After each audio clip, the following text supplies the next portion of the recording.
حبيبي يا رسول الله Malam pukul 7 dia bertanya doa bahagia. Ku jawab inilah doanya. Si Udi datang kepadaku saat itu malam pukul 7. Dia bertanya doa bahagia. Ku jawab inilah doanya. Rabbana atina fid dunya hasanah wa fil akhirati hasanah wa qina azabannar. Rabbana atina fid dunya hasanah wa fil akhirati hasanah wa qina azabannar.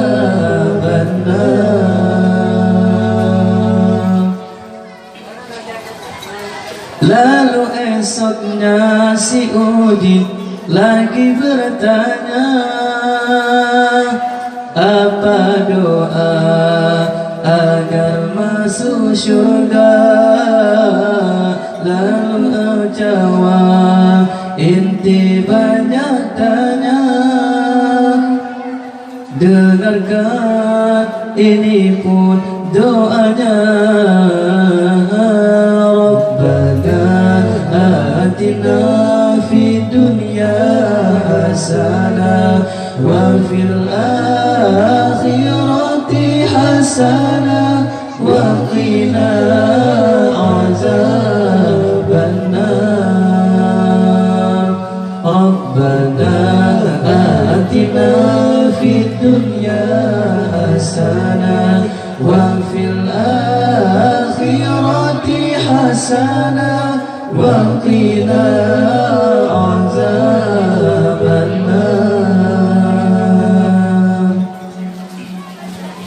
Si Udin datang kepadaku saat itu malam pukul 7.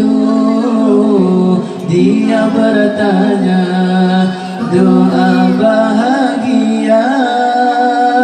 Ku jawab inilah doanya. Rabbana atina fid dunya hasanah wa fil akhirati hasanah wa qina azabannar. Rabbana atina fid dunya hasanah wa fil akhirati hasanah wa qina azabannar.